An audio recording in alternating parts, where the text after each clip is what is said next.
Buenas noches, ¿cómo están? Vamos a ir comenzando con lo que sería la clase del día de hoy. La última clase, sí, ya habíamos comenzado a hablar de lesionología, heridas. ¿Qué más habíamos visto?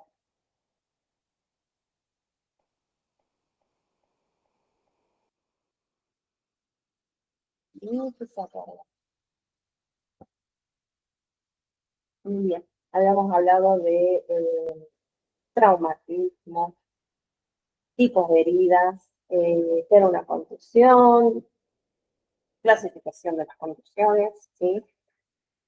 Habían quedado con tarea para hacer. Bien. ¿Cómo estamos con esas tareas? ¿Pudieron realizarlas o no hicieron nada para ello?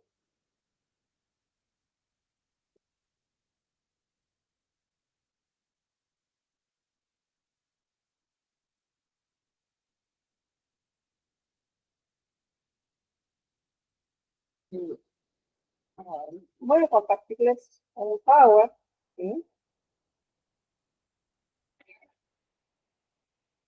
Para poder entender mejor de qué estamos hablando. Ustedes me dicen si pueden visualizar. Así después pasamos directamente a las heridas por armas blancas.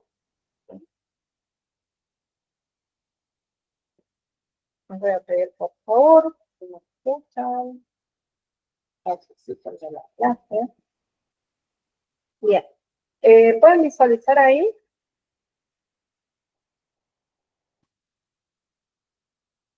Bueno, esta es una pequeña introducción, ¿sí?, a lo que sería medicina legal en criminal, ¿sí? En la última clase habíamos estado hablando de algunos conceptos específicos, ¿sí? Pero obviamente no habíamos dado el bloque completo en realidad para poder hablar de esta medicina legal y cuáles son los beneficios que nos da a nosotros dentro de lo que es la criminalidad, ¿sí? La medicina legal desempeña un papel crucial, obviamente, dentro de lo que es la investigación criminal. Nos va a brindar conocimientos científicos y técnicos para poder esclarecer los hechos delictivos.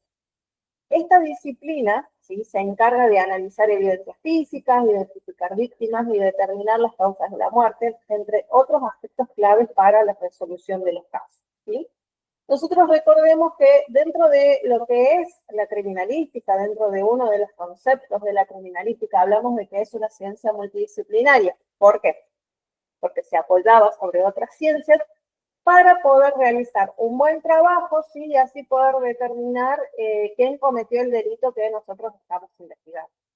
Una de esas disciplinas o una de esas ramas que integran esta criminalística multidisciplinaria, sí, es la medicina legal, ya que gracias a la medicina legal nosotros vamos a poder entender cuando analizamos lo que serían las evidencias físicas.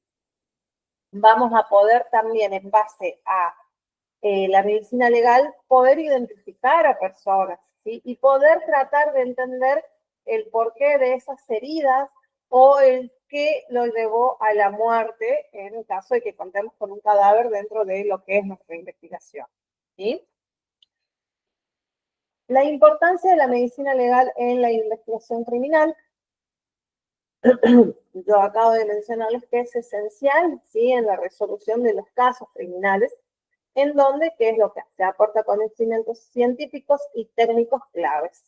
Sus hallazgos pueden determinar la causa de la muerte, identificar víctimas y perpetradores y reconstruir la escena del crimen. Estos datos son cruciales para la investigación y el procesamiento judicial. Además, los análisis forenses de evidencia física, como muestras de ADN o toxicológica, pueden brindar pruebas concluyentes que vinculen a los sospechosos con el delito. La medicina legal se convierte así en un pilar fundamental para la administración de justicia. El rol del médico forense en la escena del crimen. El médico forense va a ser el encargado de examinar minuciosamente la escena del crimen, buscando pistas y evidencias físicas que puedan ayudar a reconstruir los hechos. realizar una exhaustiva inspección ocular del lugar, observando detalles como posición de los cuerpos, patrones de sangre, marcas de violencia y rastros de cualquier tipo.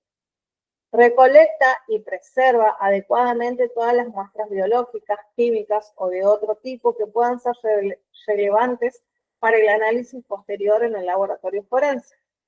Documenta cuidadosamente cada hallazgo mediante fotografías, videos, diagramas y notas halladas que servirán como pruebas en el proceso judicial, y realiza un examen externo de los cadáveres para determinar signos de violencia, hora aproximada de la muerte y posibles causas. Me disculpo, estoy con una alergia fatal. Bien, el rol del médico forense en la escena del crimen, ¿sí? Algunas características que yo acabo de mencionar que no solo le competen al médico forense, ¿sí?, sino a todos los que vamos a llevar la investigación de un caso X, ¿sí? Si bien es cierto, el médico forense es el que puede llegar a tener un poco más de conocimiento en cuanto a heridas que pueda presentar una víctima, o heridas, sí, que presente un cadáver, ¿sí?, un cuerpo o alguna parte anatómica que nosotros encontramos en el lugar de los hechos.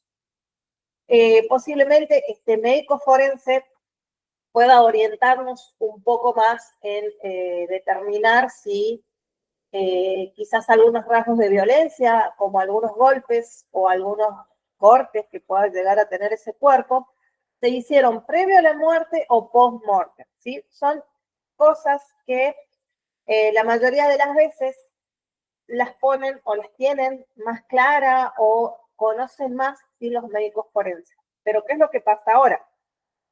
La idea de este curso, ¿sí?, de este curso de capacitación, es que ustedes puedan llegar a identificar, ¿sí?, estas cuestiones también, ¿sí? Puedan saber si algún rasgo de violencia, algún moretón, alguna fractura, eh, algún corte, ¿sí?, se dieron previo a la muerte o post-mortem, ¿sí? Es la idea de que ustedes dentro de esta unidad salgan identificando, aunque sea mínimamente o superficialmente, estas características que obviamente la mayoría de las veces se debe de esperar al médico forense para que las realice, ¿sí? Técnicas de recolección y preservación de evidencia. Esto nosotros ya más o menos lo tenemos en claro, habiéndolo visto en la unidad 1, en donde hablamos del procesamiento de la escena. Y acá, ¿qué es lo que hace? El médico forense documenta minuciosamente la escena, fotografiando y recolectando todas las evidencias físicas, desde fragmentos de vidrio hasta manchas de sangre, que serán analizadas en el laboratorio. Se aplica cadena de custodia. Estas muestras acá se van a sellar y se etiquetan adecuadamente para mantener su integridad y evitar contaminación. Se registra detalladamente cada paso de su manejo hasta llegar al análisis forense. Y por último, las técnicas de preservación, que obviamente van a depender del tipo de evidencia. Se utilizan métodos especializados como refrigeración, fijación química o envasado al vacío para asegurar la conservación de lo que serían las muestras, ¿sí? Análisis toxicológicos de relevancia en casos criminales. La última clase creo que más o menos habíamos hablado de cómo nosotros debíamos de manipular o tener en cuenta, ¿sí?, estos análisis en algún caso, ¿sí?, que nos toque investigar. Los análisis toxicológicos forenses desempeñan un papel crucial en la investigación de lo que son los delitos, ¿sí?, mediante la detección y cuantificación de sustancias tóxicas en muestras biológicas. Los expertos pueden determinar si estas estuvieron involucradas o no en la comisión de un delito, que va desde intoxicaciones por fármacos o drogas hasta la presencia de veneno. Los hallazgos toxicológicos pueden aportar pruebas claves que van a vincular a los sospechosos con el delito o van a esclarecer las circunstancias de la muerte. Aquí, dentro de los análisis toxicológicos, ¿sí?, hay algunas toxinas, algunos fármacos, algunos venenos que sobre una persona, ¿sí?, da sin vida, sobre un cuerpo da sin vida, nos deja a nosotros pequeños indicios, ¿sí? O pequeñas evidencias de que ese cuerpo consumió algunas sustancias o algún veneno o algo similar, ¿sí? ¿Por qué? Porque dentro de lo que es el periodo de putrefacción, si una persona ha inhalado o presenta en su cuerpo algún químico tóxico o algo similar, si esa descomposición se va a acelerar.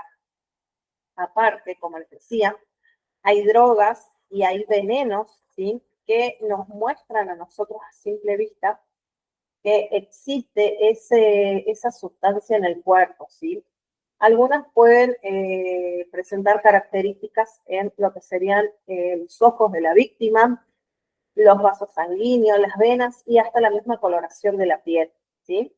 Más allá de que obviamente este cuerpo deba de pasar por un laboratorio para poder realizar estos análisis toxicológicos, nosotros a simple vista, ¿sí? Capaz que podamos no detallar ni determinar, pero sí ya poder tener un indicio de que quizás se nos llama por una muerte natural y en realidad va a presentar rasgos de este cuerpo que en su interior puede llegar a tener alguna sustancia ¿sí? maliciosa, obviamente, para lo que fue su salud en su momento.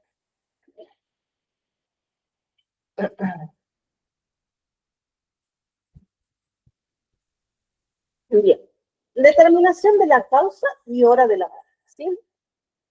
Repito, lo que estoy mencionando ahora es un pequeño resumen de lo que nosotros vamos a ver en toda esta unidad, ¿sí?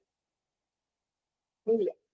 Vamos a conocer, ¿sí? O poder realizar a simple vista un examen post-mortem, en donde obviamente el médico forense realiza una exhaustiva autopsia para determinar la causa de la muerte, va a examinar evidencias externas e internas como lesiones, hemostáticos y patrones de daño para identificar cuál fue el mecanismo letal, ¿sí? En cuanto a los análisis químicos, se van a realizar pruebas toxicológicas y bioquímicas sobre muestras de tejidos y fluidos corporales. Estos análisis, ¿qué es lo que van a hacer? Nos van a revelar a nosotros posibles intoxicaciones, enfermedades subyacentes o condiciones que hayan contribuido a la muerte. Datación de la muerte, ¿sí? Que es obviamente a través de la evaluación de factores como el enfriamiento del cuerpo, el rigor mortis, la lividez cadavérica. Acá nosotros vamos a poder estimar ¿sí? con precisión la hora aproximada de fallecimiento. Y por último, la reconstrucción de la escena, que tiene que ver con la integración de los hallazgos del examen post-mortem, con la evidencia que nosotros hayamos recolectado en el lugar de los hechos, la cual nos va a permitir reconstruir los eventos que llevaron a la muerte de la víctima. Identificación de víctimas y sospechosos. Acaba de entrar en juego, sí, lo que vemos nosotros en la siguiente unidad, que tiene que ver el análisis de las huellas dactilares, principalmente. Acá se examina minuciosamente las huellas dactilares encontradas en la escena del crimen para poder identificar tanto a las víctimas como a posibles sospechosos, ¿sí? Cada patrón dactilar es único e irrepetible. En cuanto a los análisis de ADN, ¿sí? La genética, ¿qué es lo que hace? Nos permite a nosotros la identificación precisa de individuos mediante, obviamente, el estudio de muestras de ADN que podamos llegar a encontrar en el lugar del sexo, ¿sí? Este tipo de análisis en realidad son claves para poder vincular a los sospechosos con el crimen. En cuanto a lo que es la reconstrucción facial, ¿sí? Que es algo que está muy en auge hoy en día, tiene que ver con que si nosotros llegamos a encontrar ¿sí? restos óseos de quizás víctimas desconocidas, los expertos dentro de lo que es la antropología forense pueden reconstruir digitalmente los rasgos faciales, facilitando su identificación y el reconocimiento por parte de familiares o testigos, ¿sí? Y por último, los registros dentales, que es un examen obviamente exhaustivo de la dentadura de las víctimas, incluyendo prótesis, trayectorias de piezas, patrones de desgaste. el cual va a permitir a los odontólogos forenses, en este caso, establecer identidades de manera confiable. Esto ya está más orientado a la parte de identidad humana, ¿sí? Unidad que nosotros la vemos tema, en realidad que lo vemos aparte en otra unidad, en donde no solamente hablamos de estas huellas dactilares, no hablamos únicamente de análisis de ADN, de esta reconstrucción facial o de los registros dentales, ¿sí? Dentro de los registros dentales o dentro de la parte de odontología forense, nosotros a eso le vamos a agregar el estudio de las rugas palatinas y el estudio de las huellas labiales o más conocido como queiroskopía, ¿sí? Dentro del análisis de huellas dactilares no solamente vamos a hablar del análisis de huellas dactilares en sí, sino que sobre eso vamos a trabajar sobre huellas de pisada, de pie calzado, pie descalzo y de huellas palmares en general. ¿Sí?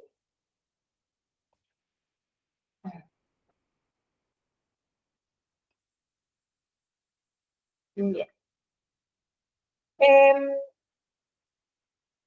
con lo que partimos nosotros dentro de lo que es esta unidad, ¿sí? En donde hablamos de lesiones traumáticas, que son de interpretación forense, nosotros hablamos de exámenes exhaustivos de las lesiones traumáticas, ya que es fundamental dentro de nuestra investigación. Nosotros como expertos vamos a analizar meticulosamente la naturaleza, la localización y los patrones de los daños físicos para reconstruir los eventos que condujeron al crimen, ¿sí? Nosotros particularmente dentro de esta unidad vemos heridas por armas blancas, contusiones, hematomas, asfixias, estrangulamientos y heridas por armas de fuego, ¿sí? En el recuadro este yo les agregué el tema de fracturas óseas. En cuanto a las heridas por armas blancas, nos van a permitir a nosotros determinar el tipo de armas utilizadas, la fuerza aplicada y la dirección del ataque. En cuanto a las fracturas óseas, nos van a revelar a nosotros el mecanismo de la lesión, como puede ser un impacto, una torsión o compresión, y pueden indicar la posición también de la víctima. Entre las contusiones y hematomas van a ayudar a estimar el tiempo transcurrido desde la agresión y la dirección de los golpes. Y la asfixia y el estrangulamiento van a dejar marcas características que nos permiten a nosotros determinar la causa de la muerte y reconstruir la dinámica del ataque, ¿sí? Dentro de estos tipos de heridas, nosotros debemos de interpretar cuidadosamente este tipo de evidencias físicas, ya que obviamente van a ser cruciales para nuestra investigación, para poder también establecer las circunstancias de un delito y poder establecer la responsabilidad de las personas implicadas en ese hecho o en el hecho que obviamente nosotros estamos investigando. En cuanto a las aplicaciones de las genéticas forenses, ¿sí? Nosotros hablamos de las aplicaciones médicos legales, identificación de restos, investigación criminal, determinación de paternidad e identificación personal, ¿sí? Cuando hablamos de las aplicaciones médico-legales, vamos a estar haciendo referencia al diagnóstico de enfermedades y obviamente de desórdenes genéticos. En cuanto a la identificación de restos, nosotros vamos a poder reconocer a las víctimas mediante análisis de ADN. Dentro de lo que es la investigación criminal, vamos a vincular a sospechosos dentro de la escena del crimen o del lugar de los hechos. Dentro de la determinación de paternidad, vamos a poder establecer vínculos familiares y dentro de la identificación personal vamos a hablar de los análisis de perfiles genéticos únicos, ¿sí? La genética forense, ¿qué es lo que hace? Ha revolucionado la investigación criminal, ¿sí? Y la medicina legal mediante el análisis de ADN, como había hecho mención hace unas diapositivas atrás. Los expertos, ¿qué es lo que hacen? Van a poder establecer la identidad de los individuos, determinar relaciones de parentesco, vincular sospechosos con la escena del crimen y hasta diagnosticar enfermedades y trastornos genéticos relevantes para casos legales, ¿sí? Esta poderosa herramienta, porque obviamente es súper poderosa, en manos correctas, se ha convertido en un pilar fundamental dentro de la criminalística moderna, ¿sí? A ver, Hasta hace unos años atrás, 15, 20 años atrás aproximadamente, habían cuestiones, sí, que han ido apareciendo con el tiempo, por ejemplo, la queloscopía, la fleboscopía, que no se trabajaban dentro de lo que es la criminalística. Nosotros nos basábamos únicamente en la investigación a través de comparaciones quizás de análisis genéticos para poder identificar a una persona o únicamente con las huellas labiales. ¿Sí? A medida que obviamente van avanzando las tecnologías, se van aplicando a la vida cotidiana en sí. Dentro de la criminalística, por ejemplo, eh, dentro de quizás una investigación de un accidente de tránsito, si nosotros no presentamos o no tenemos quizás algún video o alguna fotografía del hecho en sí, basándonos en la aplicación, en este caso de la inteligencia artificial, podemos recrear ese hecho. ¿Sí? No sé, nosotros vamos, obviamente hay que posicionar a la inteligencia artificial como perito en accidentología vial. Una vez que se posiciona él en ese rol, ¿sí? Vamos a detallarle específicamente el tipo de vehículos que intervinieron en la colisión, eh, ubicarlo en un GPS, en las direcciones exactas, en las manos exactas por las que iban circulando, marcas de los vehículos, integrantes que iban en el interior de esos vehículos, ¿para qué? Para poder reconstruir en este caso este accidente, ¿sí? Lo mismo pasa con estas aplicaciones dentro de las genéticas forenses. Hace unas diapositivas atrás hablábamos de la reconstrucción facial, ¿sí? Esta reconstrucción facial no se utilizaba hace 30, 25, 20 años atrás de la forma en la que se utiliza hoy en día, ¿sí? Quizás los peritos dentro del dibujo técnico o antropología forense debían de presentar una cierta base, sí, un poco más, en cuanto a el dibujo técnico, sí, debían de saber identificar en dónde van apareciendo los identikits y de la forma en la que yo quizás relataba o daba rasgos físicos de la persona que quizás me robó y una persona a mano alzada la iba retratando. Hoy en día se utiliza tanto a la inteligencia artificial como a algunos programas, ¿sí? Para poder reconstruir esta, para poder realizar lo que sería esta reconstrucción facial, ¿sí? Bien. Algunas conclusiones y consideraciones éticas dentro de lo que es la medicina legal, ¿sí? Nosotros vamos a ver qué es imperativo ético, que la medicina legal tiene el deber ético de garantizar la administración justa de la justicia, respetando la dignidad y los derechos de todas las partes involucradas. La otra es la confidencialidad y privacidad, que acá los médicos forenses y el equipo en general, ¿sí? Deben de mantener la confidencialidad de la información médica y personal de las víctimas y sospechosos, salvaguardando su privacidad, objetividad e imparcialidad. Es crucial que los expertos forenses mantengan una postura objetiva e imparcial en sus investigaciones sin dejarse influenciar por cuestiones externas y consentimiento informado en caso que involucren a menores de edad o personas vulnerables. Se debe obtener el consentimiento informado de los familiares o tutores legales. ¿Sí?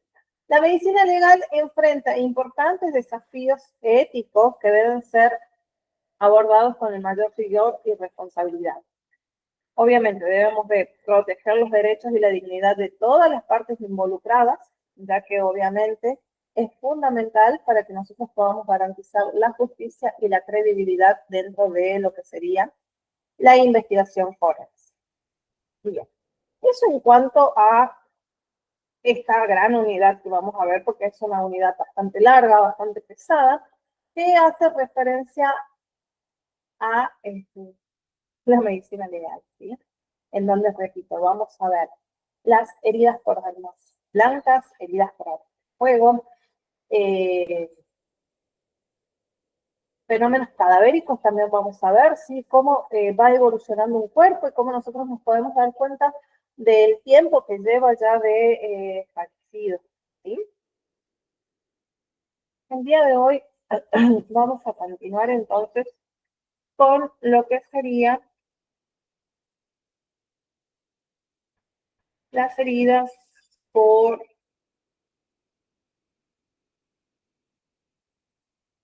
armas blancas, ¿sí? Creo que hicimos ya un poquito mención la clase pasada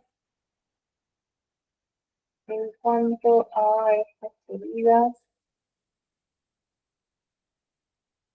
También vamos a tener de apoyo un pequeño power el día de hoy para que tampoco no se vuelva tan tediosa lo que sería la clase y yo no hable tanto.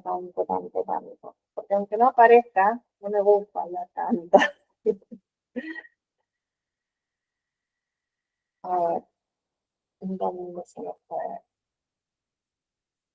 Sociales por...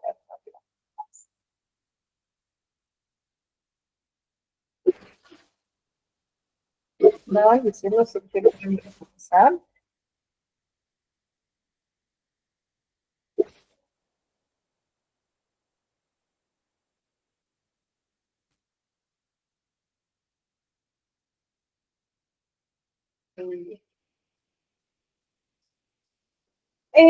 Cuando hablábamos en cuanto a lo que son estas lesiones por armas blancas, ¿sí? Obviamente consideramos que son un tema crucial dentro de lo que es la medicina forense, ya que obviamente nos van a proporcionar valiosa información sobre la naturaleza y las circunstancias de un delito y del delito que nosotros estamos investigando. Este tipo de lesiones, ¿qué es lo que hacen? Nos van a detallar o nos van a dar a nosotros detalles claves sobre el arma que se utilizó, la fuerza y lo que sería la trayectoria del ataque.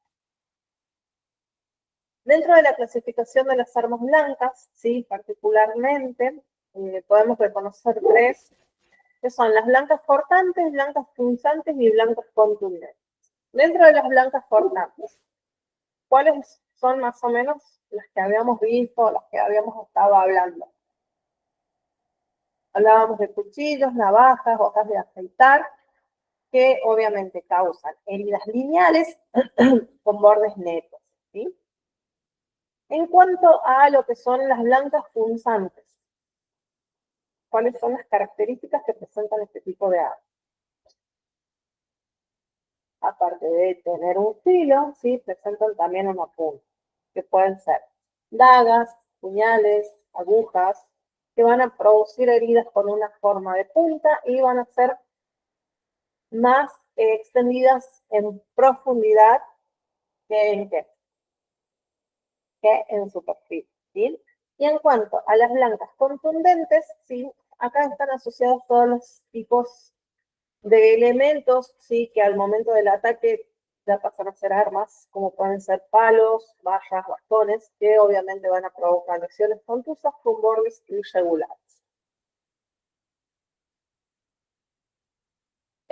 Las características principales que nos pueden dar a nosotros las lesiones por armas blancas son los patrones de sangrado, la forma, los bordes y la profundidad y la trayectoria, ¿sí?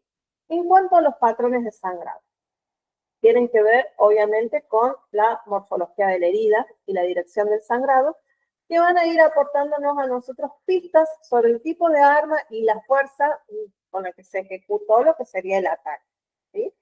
En cuanto a la forma y a los bordes, acá nosotros vamos a poder ver que las características que puedan presentar el corte, ¿sí? o la herida en este caso, nos van a revelar a nosotros detalles sobre el tipo de arma, sobre el tipo de filo, si presentaba doble filo, un filo, si presentaba punta y filo o únicamente punta, ¿sí? En cuanto a la profundidad y la trayectoria, tiene que ver con la penetración dentro de lo que es esta lesión y la dirección, la cual nos va a ayudar a nosotros a poder determinar la fuerza y la zona de impacto del ataque, ¿sí? O la posición también que tenía la víctima en ese momento. En cuanto a los patrones de lesiones y su importancia, nosotros vamos a tener lesiones múltiples, signos de defensa, patrones que pueden ser un poco más complejos y la localización anatómica, ¿sí?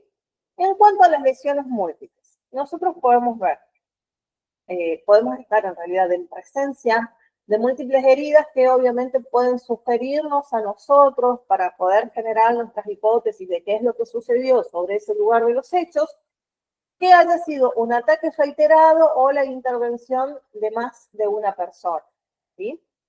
En cuanto a los signos de defensa, también nosotros podemos ver que si se presentan lesiones en las manos, en los antebrazos, ¿sí? En esta zona, ¿sí?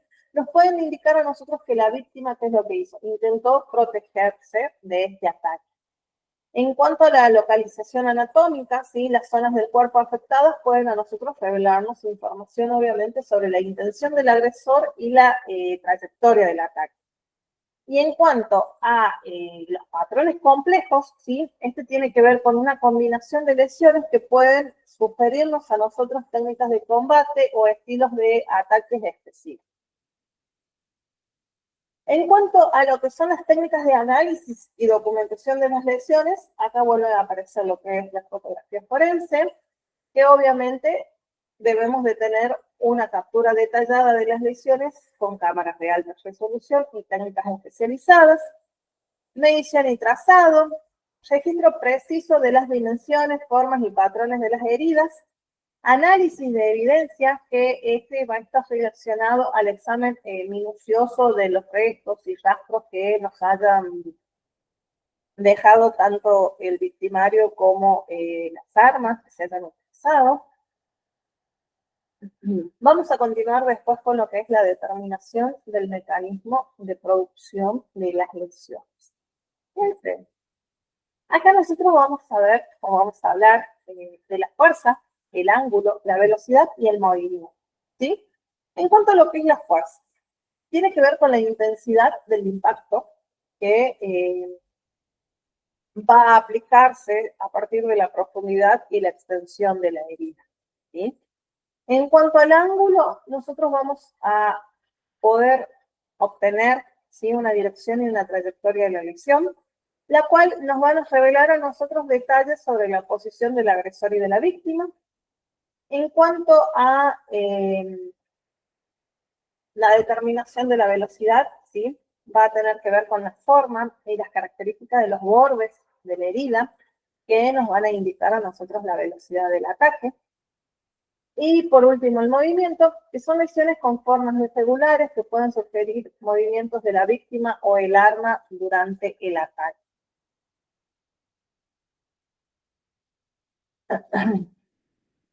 En cuanto a la relevancia de las lesiones por armas blancas dentro de lo que es esta investigación forense, ¿sí?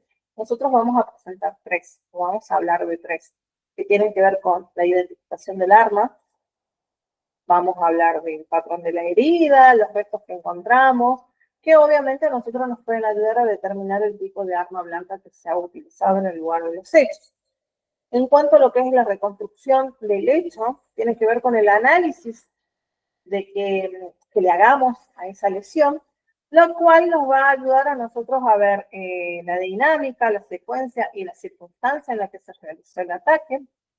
Y por último, poder establecer quién fue, ¿sí? Poder establecer la autoría de ese hecho, ¿sí? Que obviamente, basándonos en las características de la herida, nosotros lo vamos a ir asociando, ¿sí? Con habilidades, fuerzas o destrezas que puede llegar a tener el agresor. En cuanto a las conclusiones o a las consideraciones finales que nosotros podamos llegar a tener sobre estas heridas por armas blancas,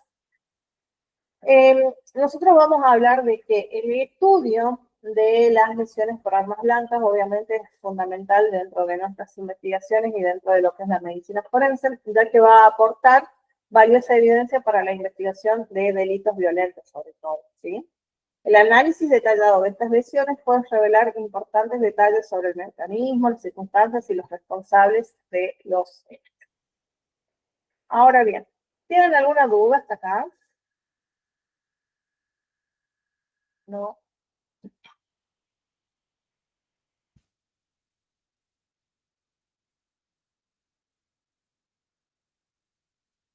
Me dicen si se pueden visualizar.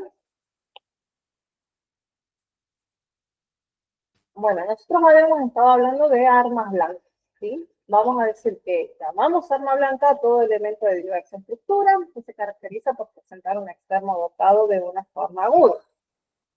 Una herida por arma blanca es una forma de traumatismo penetrante de la piel que resulta de un cuchillo u objeto puntiagudo similar que es más profundo que ancho. En cuanto a las clasificaciones, nosotros hablamos de típicas, atípicas y de forma cilíndrica. Dentro de las típicas podemos hablar de un cuchillo, un puñal, una navaja. Atípicas, un hacha, un cortahiierro, un machete, o de forma cilíndrica, un punzón, un estilete y una hoja. Y acá tenemos una navaja,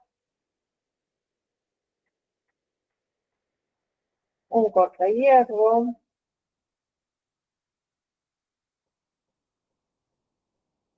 o el famoso estilete, ¿sí? En cuanto a la clasificación de las heridas, como hablaba recién, sí podemos tener heridas extendidas en superficie que pueden ser cortantes o contusocortantes y extendidas en profundidad como las punzantes o las punzocortantes. En imágenes podemos ver la diferencia entre una herida punzante, una herida cortante, una herida contusa y una laceración, en donde dentro de la punzante nosotros vemos que se extiende más en profundidad que en superficie. La cortante y la contusa, ambas presentan, se extienden en realidad en superficie una más que la otra y en profundidad.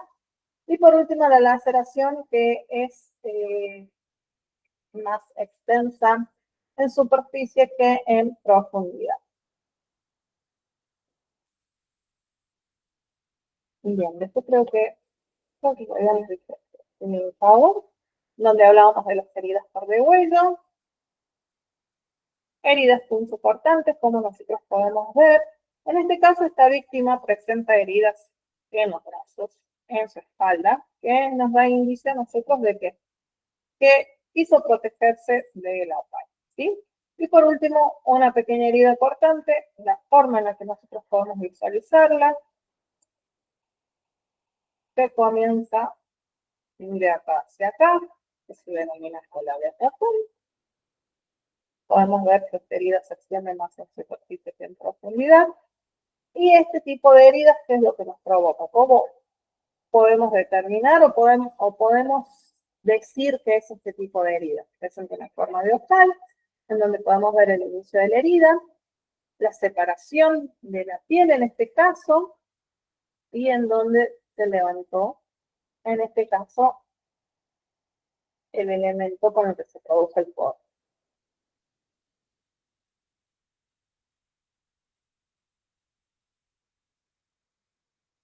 ¿Tienen alguna duda, alguna consulta?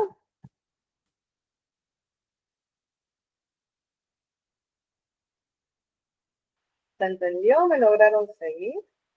Sí, profe. ¿Sí? Bien, ahora consulto yo.